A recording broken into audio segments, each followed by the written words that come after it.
हाँ, देखिए, I know why the caged word sings. ये माया एंग्लो का ये जो पोयम का टाइटल है, ये उनके ऑटोबायोग्राफी से लिया गया है। और इसका मीन है, माया एंग्लो जो एक अफ्रीकन अमेरिकन है, जिन्होंने बहुत सारा torture, racial discrimination as a lady, as a black people होने की वजह से बहुत सारा उन्होंने गेन किया। सब्जुगेटेड लेडी की तरह रही, बहुत टॉर्चर उन्होंने फेस किया, नॉट गेन, फेस किया। तो वो यहाँ पर दो सिंबल्स देकर, दो इमेजेस देकर समझा रही हैं व्हाइट अमेरिकन और अफ्रीकन अमेरिकन के बारे में। कहती हैं, आई नो, मैं जानती हूँ, व्हाई कि क्यों, द केस्ड वर्ड, जो वर्ड केस्ड है, सब्जुगेटेड है, वो क्यों गाती है, या फिर वो क्यों गाता है। वो क्यों गाता है मैं जानती हूँ, वो क्यों गाता है। क्यों, क्यों मैं ही जानती हूँ। Because caged bird is the symbol here as African American, और माया एंग्लो खुद ब खुद एक अफ्रीकन अमेरिकन रही है। तो वो अपना जो दर्द है, पेन है, सौरो है, उसको यहाँ पर बता रही है। तो by given the metaphor of words, he is representing the inequality between white American and the African American. A free bird leaps on the back of the wind and floats down a stream till the current ends and dips his wing in the orange sun rays and dares to claim the sky. A free bird, एक free bird क्या होता है? एक free bird के पास कितना reason, कितना potentiality होती है अपने फ्रीडम को एंजॉय करने की। अ फ्री बर्ड लीव्स, एक फ्री बर्ड लीप करता है, कूदता है, जंप करता है, on the back of the wind, wind की बैक पर। विंड जो पूरे एरिया को घेरा हुआ है, विंड जो सुपर पावर है, उस सुपर पावर के बैक पर फ्री बर्ड जो है वो लीप करता है, जंप करता है, एंजॉय करता है। Free word metaphor, back of the wind personification, क्योंकि wind is personified here, back is the attribute of a human being. अब इसको, इस मेटाफर को गहराई से समझते हैं। एक फ्री वर्ड जो है विंड की बैक पर एंजॉय करता है, मतलब wind can't stop him, he can enjoy every element related to a wind, मतलब he has uncontrolled power. As wind has uncontrolled power, he has also uncontrolled power and floats downstream. A free bird with the flow of the wind can go to downstream also. As the wind is moving in the direction of the river, in the direction of any stream, the bird also go to the direction of the stream. But there is no restriction. If wind is going there, the bird can go there. मतलब uncontrolled power का कोई restriction नहीं है। तो floats का मतलब होता है तैरना। तो ये बर्ड जो है वो तैरती है, किसके साथ? विंड के साथ। Which direction? डाउन। डाउन क्या है? स्ट्रीम। तो that bird can move in the direction in which wind is flowing and dips, sorry, till the current ends. And the bird can float, bird can use the back of the wind till the current, till the current of air ends. जहां तक हवा जाती है वहां तक ये bird जो है वो, यहाँ पर सॉरी, करंट आ रहा है, करंट ऑफ डाउन स्ट्रीम। अब ये जो हवा के सहारे कहाँ गई? डाउन स्ट्रीम पर। तो जहां तक उस डाउन डाउन स्ट्रीम का, उस स्ट्रीम का, उस रिवर का करंट जाता है, वहां तक ये फ्लोट करती है। तो he is using wind, he is using down stream, मतलब stream water. These are the natural scenario. This is the natural inhabitants, मतलब dwelling place, air, water, earth. These are the natural dwelling place of natural things, as bird, animal, human being, everybody can use it. ठीक है ना, ये सारी natural चीजें हैं, और देखो फ्री वर्ड इसको यूज कर रहा है। And dips his wing in the orange sun rays. अब यहाँ पर जो आ रहा है, अब हम पर्सनली उस वर्ड के थोड़े नजदीक चले जा रहे हैं। चलिए, जो फ्री वर्ड है, फ्री बर्ड के जो विंग्स हैं वो ऑरेंज नजर आते हैं, as if the free bird dips his wing, मानो कि फ्री बर्ड ने अपने विंग्स जो हैं वो डिबो लिए हैं किसके अंदर, orange sun rays. Free bird is enjoying the sun also, which is a part of sky. So free bird is enjoying wind, enjoying water, enjoying the sky also. तो जो भी नेचुरल सिनेरियो है, नेचुरल सिनेरियो की हर एक part को वो enjoy कर रहा है। यहाँ पर ऑरेंज सन रेज को एक और, मैंने कहा ना नजदीक चलते हैं वर्ड के, ये जो ऑरेंज कलर उसके विंग्स में नजर आता है, showing the glory, showing the happiness. Orange is the symbol of glory and happiness. It is showing the glory of the free world, happiness of the free world. If someone has given you too many rights, no restriction, then what you do? You will enjoy. Here, free world is enjoying everything and dares to claim the sky. And if a person is enjoying everything, he is enjoying air, he is enjoying water, he is enjoying sky, he is enjoying everything related to water, air, and sky. So he can say, the sky dares, मतलब he has courage to say कि ये sky मेरा हो सकता है, मतलब claim कर सकता है वो वर्ड कि स्काई हो सकता है, क्योंकि हर चीज तो मैं यूज कर रहा हूँ इसकी। अब ये तो था जो तुमने खूबसूरत सा सिनेरियो देखा, free African, sorry free white American का। White American has everything, they can vote, they can speak, they can gather people for a meeting, they can go any restaurant, uh, they can study in any university, वो कुछ भी कर सकते हैं, उनको सारे rights हैं। कोई ये नहीं कहेगा no no no you can't do because you are black, कोई उनसे ये नहीं कहेगा। But a bird that stalks down his narrow cage can seldom see through his bars of rays. His wings are clipped and his feet are tied, so he opens his throat to sing. Now you can see the agony, the mental and physical agony of a caged bird. The mental and physical agony of a African American pupil. A caged bird only stalks, मतलब hops, HOPS, goes here and there. वो सिर्फ फुदक सकता है, not up, only down. Free bird on the up, but he only stalks down his narrow case. Case negative word, narrow negative word, down negative word.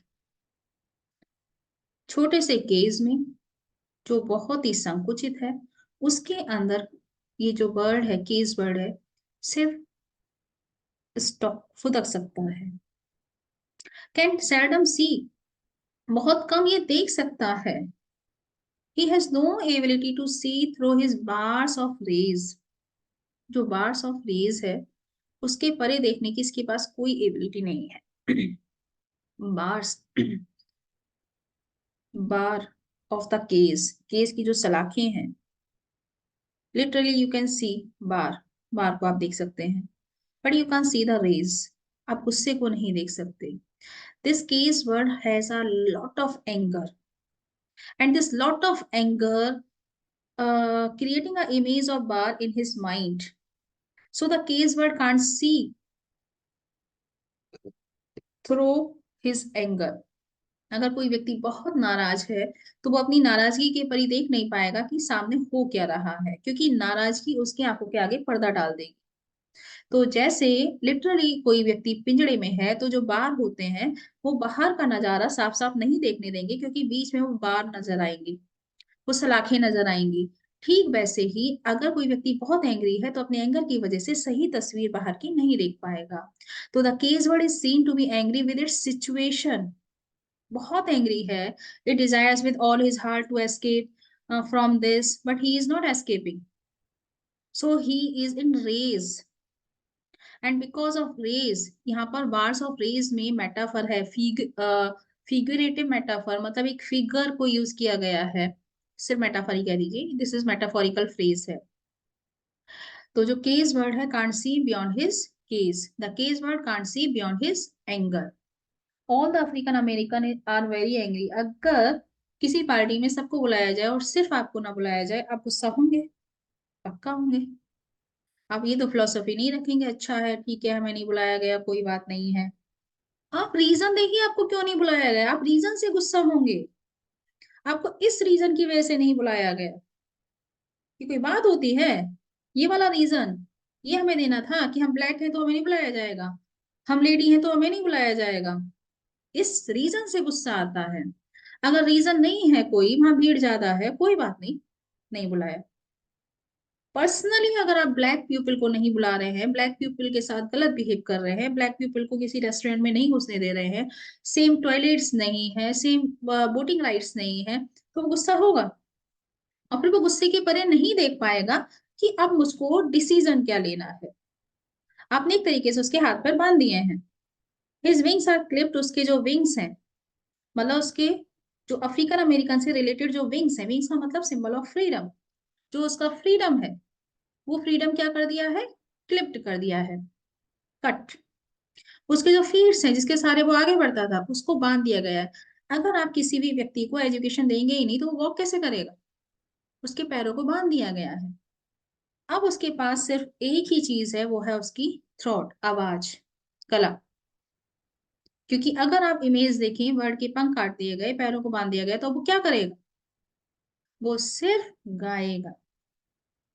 तो यहाँ पर जो African American है, वो सिर्फ लिख रहे हैं, अपनी आवाज लोगों तक पहुंचाने के लिए लिख रहे हैं। ठीक है।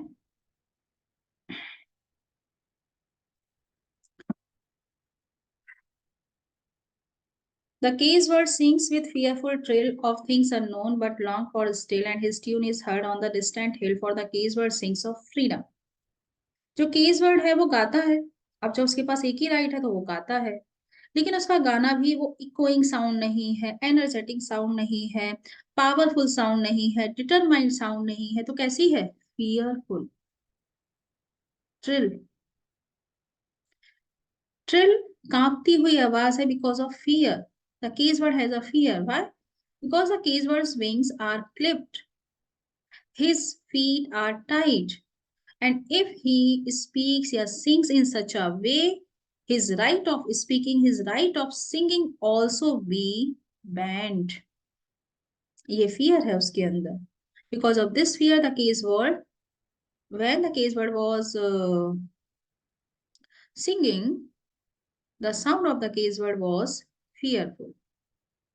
And case word was singing, और दूसरा रीजन भी है, it was singing about the things which are unknown to her, sorry, unknown to him, जो चीजें उसके लिए अननोन है, something he doesn't know how to enjoy। Case word को पता ही नहीं फ्रीडम को कैसे एंजॉय करते हैं, और उसको फ्रीडम चाहिए। अगर कोई बच्चा कह रहा है कि मुझे चाकू चाहिए, चाकू चाहिए, चाकू चाहिए, उसको पता ही नहीं चाकू को ऐसे यूज करते हैं, तो वो चाकू लेने से पहले 10 बार डरेगा, लेकिन वो गा भी कह भी रहा है चाहिए चाहिए चाहिए, लेकिन अंदर उसके ये भी है कि अगर मैंने ले लिया तो मैं इसे यूज कैसे करूँ। ठीक वैसे ही केस वर्ड कह रहा है कि मुझको फ्रीडम चाहिए चाहिए चाहिए, लेकिन उसने फ्रीडम को कभी एंजॉय नहीं किया है, वो हमेशा पिंजड़े में रहा है। जो अफ्रीकन अमेरिकन है वो जन्म से ही ऐसे हैं, जन्म से ही उनके पेरेंट्स को पहले ऐसे सब्जुकेट किया गया, अब उनको किया जा रहा है, उनके बच्चों को किया जाएगा, फिर उनके बच्चों को किया जाएगा, फिर उनके बच्चों को किया जाएगा, सेम कंडीशन रहेगी। तो उन्हें कैसे पता फ्रीडम क्या होता है, तो फ्रीडम के लिए आवाज तो उठाएंगे। लेकिन फ्रीडम मिल गया फिर, तो ये डर भी हो सकता है फ्रीडम मिल गया फिर हम उसको एंजॉय कैसे करेंगे। मान लीजिए आपको डॉगी पालना है, डॉगी चाहिए चाहिए चाहिए रख लिया, आप कैसे मेंटेन करेंगे पूरा दिन, अगला दिन, उसके अगले दिन, ये भी डर होता है ना। तो हो सकता है इस डर की वजह से उसकी आवाज फियरफुल हो, लेकिन पहले वाला रीजन ज्यादा सॉलिड था जो मैंने बताया। बट लॉन्ग फॉर स्टिल, लेकिन केस वर्ड अब भी लॉन्ग फॉर करता है, क्रेव्ड करता है, डिजायर करता है, अब भी उसको क्या चाहिए, फ्रीडम चाहिए।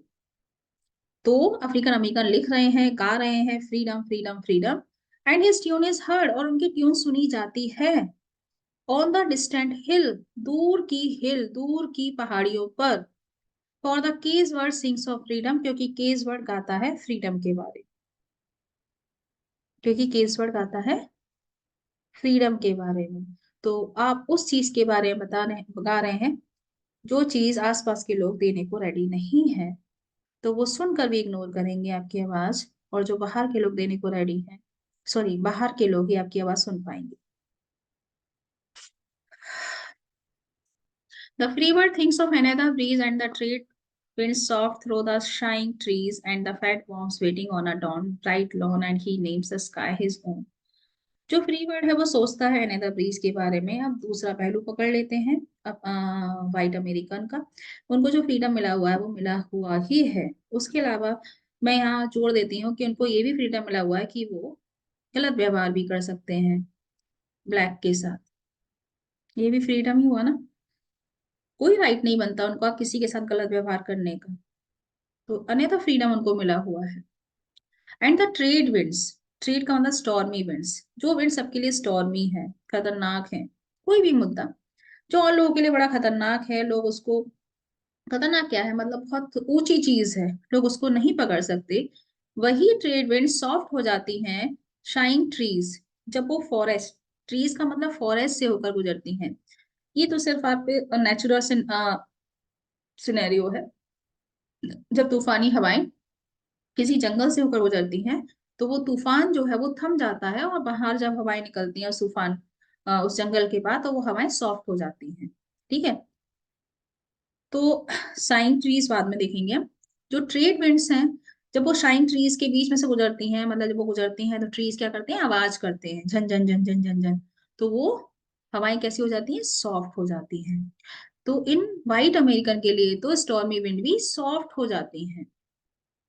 एंड द फैट वॉर्म्स, और जो मोटे मोटे कीड़े हैं इन द मॉर्निंग वेट कर रहे होते हैं on a dawn morning bright खूबसूरत लॉन ग्रासलैंड में। हवाएं सॉफ्ट हो गई, ग्रासलैंड में धूप निकल आई है, वहां पर फैट वॉर्म्स इनका वेट कर रहे हैं कि फ्री वर्ड आए और हमको ईट करे। तो फ्री वर्ड को ईट करने के लिए भी ज्यादा मेहनत नहीं करना है, अपना शिकार अपना फूड ढूंढने के लिए भी ज्यादा मेहनत नहीं करना है। सारी चीजें इनके फेवर में है, यहाँ तक कि ट्रेड विंड्स भी सॉफ्ट विंड में कन्वर्ट हो जाती है। साइन ट्रीज को अगर हम इस पोएम से अलग करके देखें तो साइन ट्रीज जो है वो कनेक्ट कर रहा है केस्ड वर्ड से। ट्रीज भी अपना प्लेस नहीं छोड़ सकते, they are destined to tie to a one place, so they are sighing, so they are weeping। Poem से अलग करके देख सकते हैं, अलग से पूछा जाए तो। But a caged bird stands on the grave of dreams. जहां आपने फ्री वर्ड देखा जो अनदर एरिया ऑफ फ्रीडम को एंजॉय कर रहा है, वहीं पर केस वर्ड को फिर से देखते हैं हम। वो अपने पिंजड़े में ही खड़ा हुआ है, और वहां खड़ा होना मतलब वो अपने ड्रीम्स के ग्रेव पर खड़ा है। उसके ड्रीम्स कभी फुलफिल नहीं होने वाले, ये उसने सोच लिया है, और अब उसके ड्रीम्स का क्या बन चुका है, कब्र। और वो उस कब्र पर खड़ा हुआ है। ये हम इमेजिन कर सकते हैं, किसी व्यक्ति ने बहुत प्रयास किया, 1 साल 2 साल 10 साल 20 साल 30 साल, फ्रीडम नहीं मिला, तो फिर वो कहाँ खड़ा हुआ है, वो जहाँ खड़ा हुआ है वही उसकी डेथ होने वाली है, मतलब वो अपनी सपनों के कब्र पर खड़ा हुआ है। या मेटाफर है ग्रेव ऑफ ड्रीम, जैसे कि वहां था rage of war of rage. ठीक है, ठीक वैसा ही है।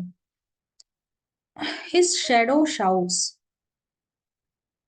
शैडो वर्ड यूज करना मीन्स होता है जैसे हम कहें life is but a walking shadow, बहुत ही निगेटिव वर्ड है। शैडो फिजिकल एग्जिस्टेंस को खत्म कर देता है। उसकी शैडो, शैडो तभी होती है जब आप ड्रीम में होते हैं, सपने में होते हैं। तो सपने में उसकी जो शैडो है वो चीखती है, चिल्लाती है, जैसे कि उसने कोई नाइट मेयर देख लिया हो। सपने में हमारी इमेज अगर, हमारी शैडो अगर चीख चिल्ला रही है तो वो शैडो कुछ कर नहीं सकती, क्योंकि वो सपने में है। हम इंसान इंसानी तौर पर तो बहुत चीजें कर सकते हैं, लेकिन अगर हम सपने में हैं तो कुछ कर नहीं सकते। तो केस वर्ड की स्थिति ऐसी है, आप लाइन पढ़ के देखो, मतलब अगर हम उसकी जगह अपने आप को देखें, अफ्रीकन अमेरिकन की जगह, हमने सपना देखा हमको आईएएस बनना है, नहीं बन सकते, क्यों, आप ब्लैक हैं। अच्छा शॉप डाल लेंगे, एक बुटीक, नहीं डाल सकते, ब्लैक के लिए यहाँ कोई रेंट नहीं दे, रेंट पर नहीं देगा। बहुत सारी चीजें होंगी, इस वाली यूनिवर्सिटी में चाहिए, ये मेरा ड्रीम है, नहीं नहीं नहीं बन सकता, ब्लैक है। तो आपके सारे सपने किस में कन्वर्ट हो गए, ग्रेव में। अब आपका जो फिजिकल एग्जिस्टेंस था, क्या था वो, ब्लैक ना, वो तो कोई एक्सेप्ट करने को तैयार ही नहीं है ना। अब आपके अंदर से जो आत्मा है, सोल है, वो शाउट करती है, मानो कि आप एक रियल वर्ल्ड में है ही नहीं, आप जो है वो इमेजिनरी वर्ल्ड में है, और वहां पर आपकी कोई सुनवाई है ही नहीं, तो वहां पर सिर्फ आप चीख सकते हैं, मानो कि रात को आपने नाइट वेयर दे रखा हो। चीखने को उन्होंने कनेक्ट किया है। वैसे आप चीखेंगे, सब सुनेंगे, हो क्या हुआ पूछेंगे भी आकर, हो सकता है कोई आपकी मदद भी करे। लेकिन अगर रात को आप सपने में चीख रहे हैं, कोई नहीं सुनेगा, सपने की आवाज बाहर थोड़ी ना आती है। और उसके विंग्स जो है वो काट दिए गए हैं, पैर जो है बांध दिए गए हैं, उसके पास सिर्फ एक ही राइट है, वो है गाने का।